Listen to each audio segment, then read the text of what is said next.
French rolled omelet. Yes, we're doing the classic French rolled omelet. It's simple in concept, but somewhat more challenging in execution. But we'll see what we can do. Let's get started. The basic French omelet is just 3 ingredients: eggs, salt, and butter. So let's start with the eggs, shall we? So to determine freshness, don't go by the best buy date, in which this case is June 25th.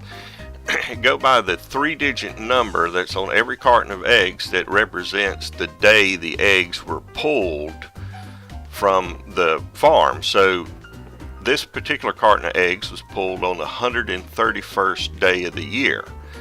Currently it's June the 1st, which is 152 days.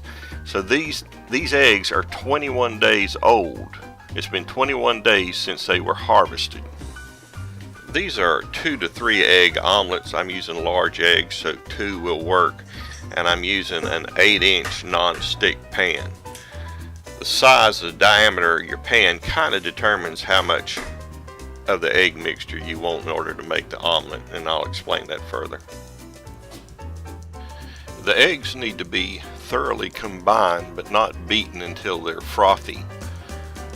But we want to make sure that the whites are completely incorporated with the yolks. Also, at this point, you want to add a little salt and pepper if you're using pepper. I always add just a little bit of water as well. I'm using this clean, tarnish-free copper mixing bowl. This is a solid copper mixing bowl. I like to think it makes the eggs fluffier, though I have no evidence to prove that. I know it does help whip whites better, but in terms of whole eggs, I don't know, but I like to think it works. Whisk the eggs until you can pull the whisk out and get nice threads of eggs following the whisk out of the bowl. Then you'll pretty well have it done.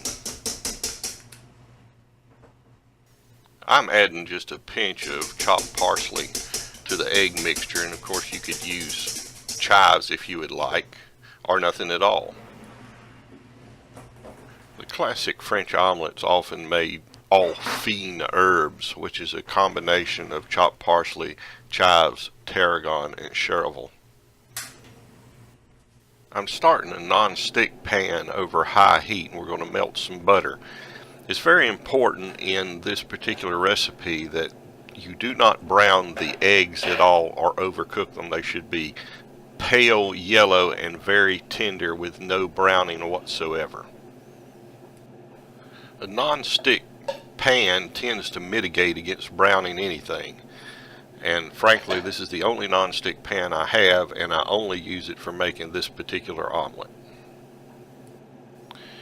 These omelets, when properly done, will be light and fluffy on the outside, tender and juicy on the inside without being runny, and will have a hint of a cheese flavor even though there's no cheese in them. They're really quite delicious when properly done.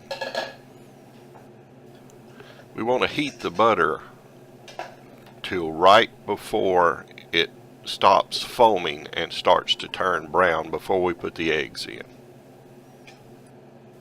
Before we put the eggs in, cut the heat down to low.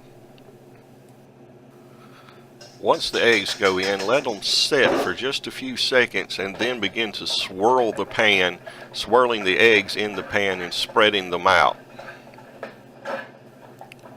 Go from a swirling motion to a back and forth motion, using a rubber spatula to keep the edges pushed in so that you don't dry out any part of the egg. This is the tricky part. Start to jerk the omelet back on itself. Pull the pan to you, rolling the omelet back onto itself as you keep pushing the edges down. Right here, as the eggs have stiffened up, it's time to take them off the heat and begin to form your omelet.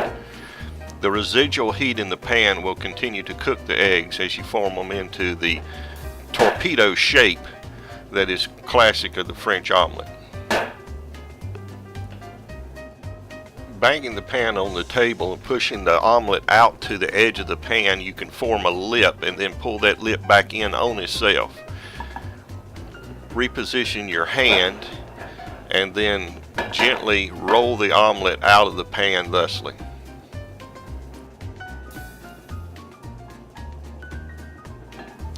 Okay, well, that's pretty nice. You shape it up a little bit with your spatula. I'm going to take this little piece off here and trim it up for appearance sake, but it's not necessary. It tastes just fine. And there you have it, a French rolled omelet. Of course, it wouldn't be a classic French recipe if we didn't slather it down with a little bit of butter at the end to finish, which gives it a nice fresh butter taste and a nice sheen to the final product. So if you're ready for a culinary challenge, go get you some fresh eggs and give this nice classic French rolled omelet recipe a try. Remember, you can always just eat your mistakes. I hope you will like and subscribe to my channel. And for this and other low-carb classic recipes, please check out my website at cheftylermacon.com. That's cheftylermacon.com. Thank you very much.